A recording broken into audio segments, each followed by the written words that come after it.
Hai semua, selamat sejahtera. Saya Marisa. Marisa merupakan affiliate marketer di Fingo, di mana kepakaran Marisa ialah membantu para suri rumah dan juga mereka yang sangat suka bershopping online tu, sama ada suka shopping online ke tidak, mereka yang sanggup belajar tentang bagaimana nak beli untuk jimat, kongsi untuk untung hanya di aplikasi shopping di Fingo. So sebelum Marisa teruskan berbicara tentang tu, Marisa nak beritahu dulu those yang tengah mencari peluang bisnes, yang tengah cari-cari mana bisnes yang bagus, mana yang macam-macam lah, masih survey modal bisnes apa semua. Sebelum awak memulakan sesuatu bisnes, Marisa nak beritahu sesuatu dulu apa yang akan berlaku selepas you buat keputusan masuk bisnes, bayar modal yang diperlukan. Okey, apa yang akan berlaku? Pertama ialah pengasingan. Marisa beritahu yang apa yang berlaku dulu, pengasingan di bahagian keluarga. Okey, those yang mempunyai family yang supportive, let's say like mommy, daddy, saya masuk bisnes apa semua, and then seluruh family you support you gila-gila, yang support you apa semua sampailah ke nenek-nenek, saudara mara, makcik kampung apa semua macam-macam lah kan. Good. Tapi kebanyakan orang yang Marisa nampak, dia punya family tidak berapa supportive. Ada juga yang tidak bagi sebarang respon, sama ada support atau tidak, not sure. Mungkin di tengah-tengah, don't know. Tapi yang paling teruk yang tidak kena support lah, yang mereka, yang even family sendiri pun yang okay juga kak, yang bully juga kak kau buat ni, kau tahan lama juga kan ni, kau hangat-hangatai ayam saja kan ni, yang macam-macam lah. Okay, bila ini berlaku, tengok video Marisa di description YouTube ini. Marisa ada share video pasal 3 perkara utama yang perlu ditukar sebelum atau semasa melakukan bisnes. So tengok video tu, apakah 3 perkara yang perlu diubah. So boleh tengok tu video. So pengasingan ini memang confirm berlaku di bahagian family dulu. Okay, kalau family you supportive, good. Yang kedua yang berlaku ialah di bahagian kawan-kawan. Kawan-kawan tak kisahlah, kawan church, kawan office, kawan sekolah, apa semua. Semasa you buat bisnes ni, di situlah awak tahu siapakah kawan awak yang sebenarnya. Kawan yang mana satu yang betul-betul ada awak punya best interest in heart, yang kawan awak yang betul-betul yang nak nampak awak maju. Ya, yang betul-betul mau nampak kamu maju. Begitu. Ini mengikut experience Marisa sendiri. Ini experience Marisa, dan juga ada kawan Marisa, dia pun live stream. Selama ni kami sangka kawan yang kami kenal sejak lahir, yang di sekolah lah, di office lah, universiti lah, di church lah, macam mana punya tempat, jada punya tempat lah. Mereka tidak seperti yang kami sangkakan. Yang support kami gila-gila, yang betul-betul support kami ialah strangers, orang yang kami tidak kenal. Sebelum buat bisnes, kami selalu terima nasihat yang don't talk to strangers, bla bla bla, the strangers are so scary, alien, begitu. Memang jangan mudah percaya pada cakap strangers. Ada banyak scammers di luar sana. Marisa sendiri pun pernah kena, tetapi bukan semua orang berperangai macam tu. Even you pun a stranger to somebody else. So berilah benefit of the doubt kepada orang lain. Benefit of the doubt as in jangan sampai terlampau skeptical, terlampau ragu-ragu tengok ini orang baru apa semua sebagai orang yang berpotensi untuk rompak kamu. Like no, tengok orang sama rata.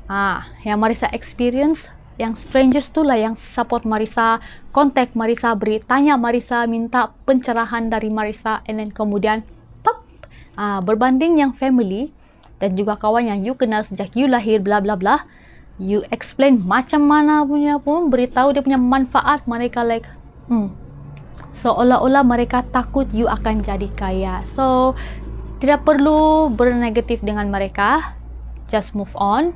And then even kawan awak yang suka berjoli, yang suka shopping sama-sama, yang sangat suka buang masa pun, kalau you betul-betul nak buat bisnes, kurangkan meluangkan masa dengan mereka, sebab selagi you stick with them forever, mereka sangat suka berjoli apa semua, you tidak akan kemana dalam bisnes you tidak akan pergi jauh. Kalau you nak pergi jauh dalam bisnes, you nak pergi nak pergi jauh dalam bisnes, you nak berjaya, you kena cari kawan baru yang mereka pun nak buat bisnes, yang mereka pun nak pergi jauh, ataupun dan berkawan dengan mereka yang dah pergi jauh, supaya you pun boleh sampai ke sana bersama-sama dengan mereka. Ada banyak kawan yang macam begini di social media, ada banyak.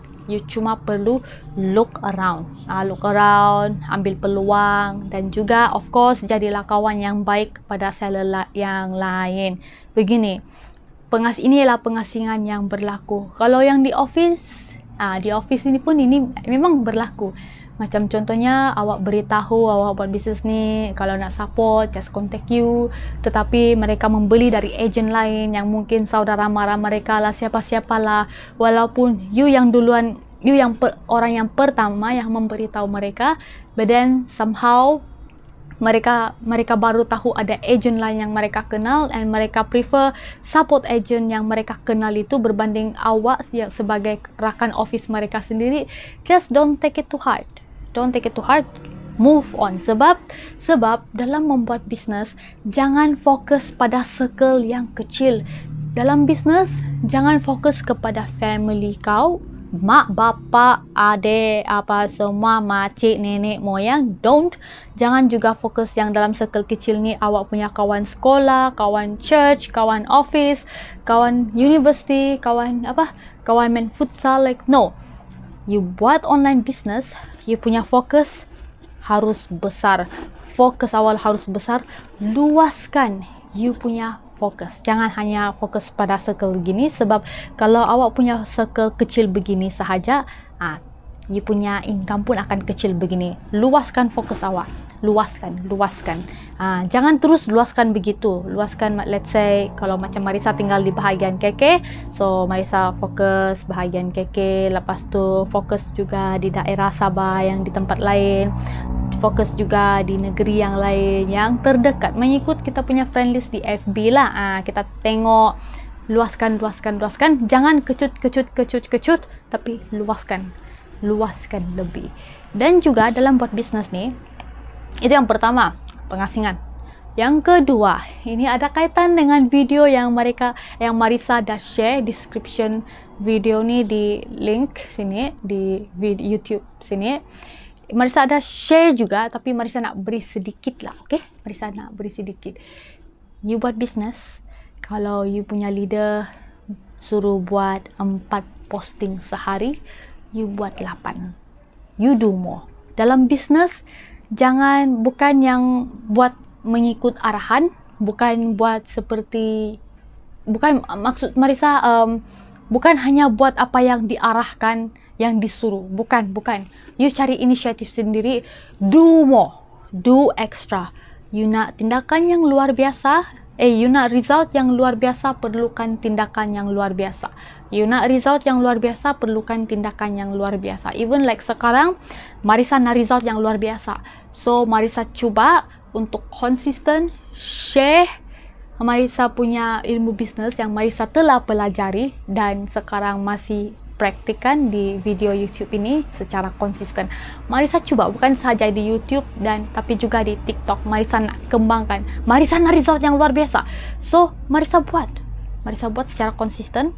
Jangan kurangkan usaha, gandakan usaha. Gandakan usaha dalam membuat satu bisnes awak tu. Bukan gandakan bisnes awak yang sedia ada dengan bisnes yang lain. Let's say you buat bisnes ini, lepas tu you campur lagi dengan bisnes lain. Jangan buat lebih dari satu bisnes pada satu masa. No. You mulakan satu bisnes, you buat sampai jadi, sampai dapat. Sampai habis, buat yang terbaik. Dari day one sampai jadi, sampai habis. Barulah you fokus yang lain. Buat satu bisnes sampai at least awak capai 1 juta awak yang pertama. Sekurang-kurangnya itulah, sampai itu. Sebab seperti yang mentor Marisa pernah katakan, you buat 7 bisnes tidak bermakna you akan buat 70 juta. Tapi bila you fokus pada satu bisnes, fokus gila-gila, komitmen gila-gila, you berusaha gila-gila, nescaya you dapat 70 juta, dapat buat 70 juta dari satu bisnes ini sahaja. So, Marissa harap video ni awak akan dapat sesuatu. Marissa nak wrap up. You start saja buat bisnes, you dah bayar modal, everything. Pengasingan itu memang awak akan hadapi. Ya, so bila ada pengasingan itu berlaku, jangan malu. Jangan sesekali malu. The moment you buat sampai jadi. Which brings me to the next point. Jangan hanya buat yang disuruh. Buat lebih. Do more. Do extra. Kalau awak nak betul-betul nak nampak hasil dia, gandakan usaha. Selagi you punya business tidak capai you punya target sales, gandakan usaha 2 kali ganda, 3 kali ganda sampai you nampak dia punya hasil. Jangan gandakan bisnes awak yang sedia ada dengan bisnes-bisnes yang lain, tetapi gandakan usaha anda pada bisnes awak yang sedia anda, yang sedia ada. Gandakan usaha anda pada bisnes awak yang awak tengah buat sekarang, yang sedia ada itu. So, Marissa harap video ini membantu. Okay? Alright. Jangan lupa, those yang suka shopping tu, alang-alang shopping tu dapat duit, dapat cashback. So, jangan lupa shopping di Fingo, shopping sambil dapat cashback. Hanya di Fingo kita boleh beli untuk jimat, kongsi untuk untung, terhad kepada preferred shopper dan affiliates di Fingo sahaja. So, nak menjadi preferred shopper di Fingo serendah RM99 seumur hidup. Selagi Fingo ni wujud, selagi ni Fingo wujud, awak RM99 seumur hidup. And then that's it. Tiada maintain bulanan sebab Fingo bukan MLM. MLM perlu ada maintain bulanan, tapi Fingo no. You buat, you dapat. The moment you jadi preferred shopper, serendah RM99, dari RM99 tu you akan dapat barang yang you nak dari preferred product. You dapat voucher sebanyak RM199, dapat ilmu marketing dan juga dapat business coaching dari situ. So, link untuk menjadi preferred shopper ada di description Marissa kalau nak join dalam rangkaian Marissa. Yes. Okay, jumpa awak semua di video seterusnya.